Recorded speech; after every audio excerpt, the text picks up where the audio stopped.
చిత్తానుసారంగా మీరు జరిగించేసిన విధానముకై కృతజ్ఞతాస్తుతులు చెల్లిస్తున్నామయ్యా. నీ సన్నిధిలో తేబడిని కానుకలు బట్టి గుప్పిడి విప్పిన ప్రతి బిడ్డను బట్టి తండ్రి కృతజ్ఞతాస్తుతులు చెల్లిస్తున్నావు. రెట్లు ప్రతిఫలం బిడ్డలకు అనుగ్రహించమని వీరి సేవలు వాడబడినట్టు సహాయం మీద ఇచ్చామని ప్రార్థన చేస్తున్నానయ్యా. స్తోత్రం కలుగును గాక. హౌస్ ఆఫ్ గ్రేస్ ఫెలోషిప్ వారి యొక్క 3వ వార్షిక సభ కొరకు నాయన ప్రభా ప్రత్యేకంగా వర్తమానం అందించడానికి దైవజనులు మమ్మల్ని మీరు నడిపించడానికి స్తోత్రం. నీ దైవజని నోట నుండి ప్రభువా ఇదిగో నీ సంఘానికి ఇక్కడ వచ్చిన బిడ్డలకు నాయన ప్రభువా మాకు కావలసిన ఆత్మీయ ఆహారాన్ని ప్రభువా సమృద్ధిగా మీరు వడ్డించి మమ్మల్ని ప్రత్యేకమైన రీతిలో మీరు బలపరచమని అడుగుతున్నాను ప్రభువా. స్తోత్రం కలుగును గాక. ఈ సంఘమును మీరు జ్ఞాపకం చేసుకుని సంఘ స్థాపకులను మీరు జ్ఞాపకం చేసుకుని సంఘ సేవకులను ప్రభువా ఆయన ప్రభా మీరు ప్రత్యేకంగా జ్ఞాపకం చేసుకున్న ప్రభువా ఈ వార్షికోత్సవ సభకు ఇంతవరకు దీవెనకరముగా ఆశీర్వాదంగా మీరు జరిగించిన విధానముకై ప్రభువా కృతజ్ఞతాస్తుతులు చెల్లిస్తున్నాను ప్రభువా. మీరే సమస్త ఘనత మహిమ మీరే పొందుకునమని యేసయ్య నామములో ప్రార్థన చేయించున్నాను మా పరలోకమున తండ్రి. ఆమేన్.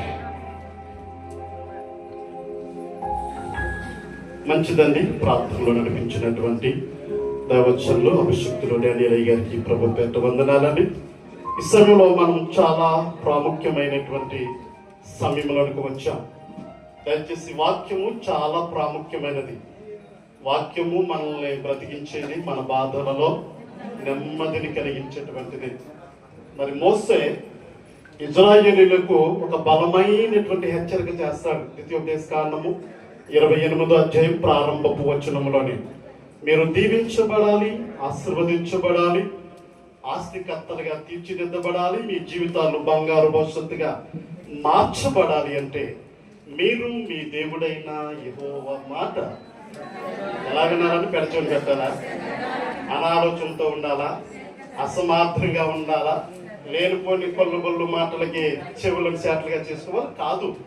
జీవముతో కూడినటువంటి దైవ మాటలు వినటానికి మనం వేగిరపడాలి. దయచేసి ఎవరి దగ్గర కూడా నీళ్ళు ఇచ్చే వాళ్ళకి ఆగిపోండి, నీళ్ళు సప్లై చేసే వాళ్ళు ఆగిపోండి. దయచేసి వాక్యానికి మనం చాలా ప్రాధాన్యత ఇద్దాం. పరిశుద్ధాత్మ దేవుడు తన దాసులను మనతో మరి మాట్లాడడానికి సిద్ధపరిచారు. కాబట్టి మనం వాక్యానికి అభ్యంతరకరంగా ఎవరు కూడా పనిచేయొద్దు.